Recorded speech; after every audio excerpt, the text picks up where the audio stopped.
નમસ્કાર મિત્રો, આ ખેડૂતો માટેની ચેનલમાં હું હરિભાઈ પટેલ તમારું હાર્દિક સ્વાગત કરું છું। ખેડૂત મિત્રો, આજનો આ વિડીયો કપાસનું વાવેતર કરતા દરેક ખેડૂતો માટે ખૂબ જ ઉપયોગી છે અને જાણવા જેવો છે।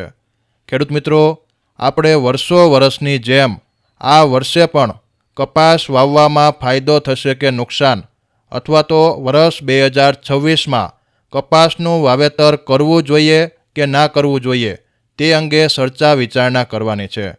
જેમાં આ ચોમાસે કપાસનું વાવેતર કરીએ તો ખેડૂતોને બજાર ભાવ કેવા મળી શકે છે, રોગ જીવાત આ વર્ષે કેવા રહેશે, વિદેશોમાં શું સ્થિતિ ચાલી રહી છે અને સરકારે ખેડૂતો માટે કેવા નિર્ણયો લીધા છે અને ખેડૂતોએ શું સાવધાની રાખવી જોઈએ, આ બધા પેરામીટરને ધ્યાનમાં લઈને આપણે કપાસના ભાવનો સચોટ સર્વે કરવાનો છે।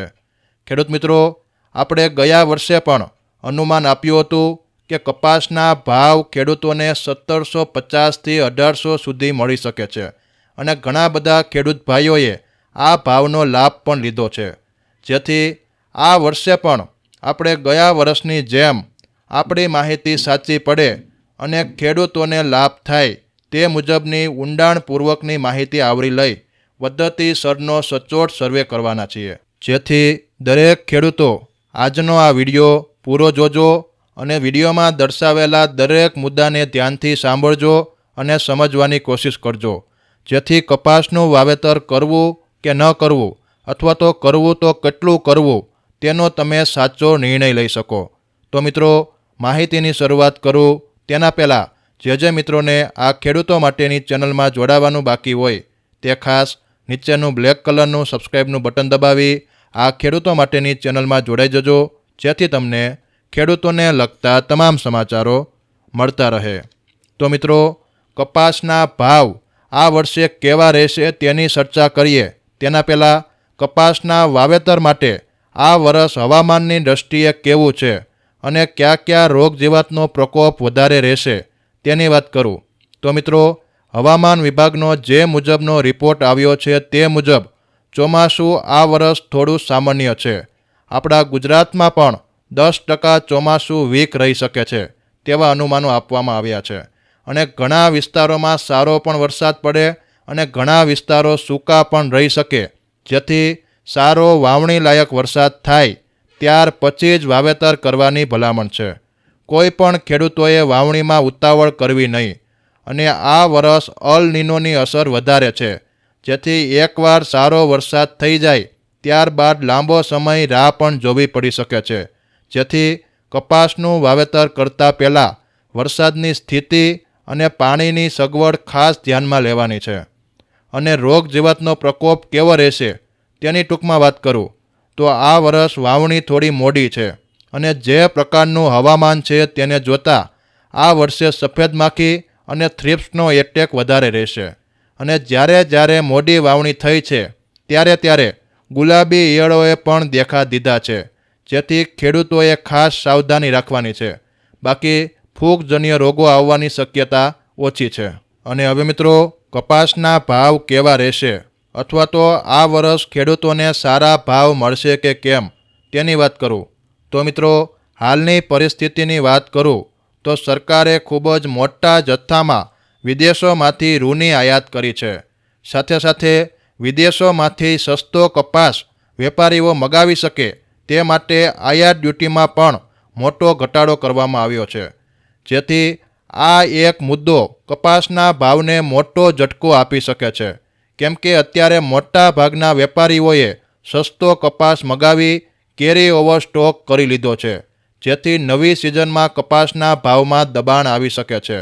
અને બીજી એક પણ પરિસ્થિતિ છે, જો ચોમાસું નબળું થશે અને વાવેતર ઘટશે તો કપાસના ઉત્પાદનમાં પણ ઘટાડો થશે, જેથી બજારને ટેકો પણ મળી શકે છે। પરંતુ સમગ્ર પરિસ્થિતિ સરકારના હાથમાં છે। જો આ આયાત ડ્યુટી ફરીવાર નહીં લગાડે તો ખેડૂતોને સારા ભાવ મળશે નહીં। જો સારો ભાવ લેવો હોય તો સરકારે ટેકાના ભાવ 1653થી 1733 સુધી જાહેર કર્યા છે, જેથી તેને ધ્યાનમાં લઈ ખેડૂતો નિર્ણય કરજો। અને મને લાગે છે ત્યાં સુધી આ સરકાર ખેડૂતોને કપાસના સારા ભાવ આવવા નહીં દે, કપાસના ભાવ ટેકાના ભાવની આસપાસ રહેશે, એટલે કે 1600-1700 કે બહુ માંગ વધે તો 1800 સુધી જઈ શકે. બાકી ખૂબ ઊંચા ભાવ 2000-2200 કે તેનાથી પણ વધારે મળે તેવી શક્યતા હાલ પૂરતી દેખાતી નથી. અને મિત્રો, જે ખેડૂતો વર્ષોથી અમારી માહિતીના આધારે કપાસનું વાવેતર કરે છે તે ખેડૂતોને એક અંગત ભલામણ કરી દઉં કે આ વર્ષ કપાસનું વાવેતર કરવું જોઈએ કે નહીં, અથવા તો કરવું તો કેટલું કરવું. તો મિત્રો, જે મુજબ મેં રિસર્ચ અને એનાલિસિસ કર્યું છે તે મુજબ મારા મત પ્રમાણે કપાસના વાવેતર માટે આ વર્ષ સામાન્ય અથવા થોડું જોખમી લાગે છે. કેમ કે એક તો હવામાન પણ ખરાબ છે, રોગજીવાતનો પ્રકોપ પણ વધારે રહી શકે છે, અને બીજી બાજુ ભાવ પણ સારા મળવાની શક્યતા ઓછી છે. જેથી કપાસનું વાવેતર ઓછા પ્રમાણમાં કરો તેવી ભલામણ છે. તેમ છતાં કપાસનો પાક સાવ જોખમી પણ નથી. જો વાવેતર ઘટશે અને સરકાર ફરીવાર આયાત ડ્યુટી લગાડશે તો ખેડૂતોને ફાયદો પણ થઈ શકે છે. જેથી સાવ વાવેતર ના કરવાને બદલે 30-40% ભાગમાં કપાસનું વાવેતર કરો તેવી ભલામણ છે. હાલ મિત્રો, આજનો આ સર્વે આપણે કપાસ માટે કર્યો છે. હવે આગળના વિડીયોમાં મગફળી, સોયાબીન, એરંડા, ગરીબોની કસ્તુરી ડુંગળી અને તુવેર જેવા પાકો પણ કવર કરશું. જેથી જો તમારે અમારી સાથે જોડાવવું હોય તો ચેનલને સબસ્ક્રાઈબ કરી બેલ આઇકન દબાવી દેજો, જેથી અમારી અપડેટ તમને તરત મળતી રહે. અને જો તમને આ માહિતી સારી લાગી હોય તો કોમેન્ટમાં જય જવાન, જય કિસાન જરૂરથી લખજો, જેથી અમને આવા ને આવા કાર્યો કરવાનું પ્રોત્સાહન મળતું રહે. હાલ મિત્રો, અમને રજા આપશો. ફરી મળીશું નવા ટોપિક અને નવા સમાચાર સાથે.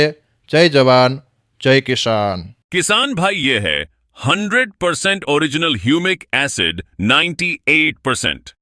किसी भी फसल के तेजी से विकास और वृद्धि के लिए इसके बहुत अच्छे परिणाम हैं।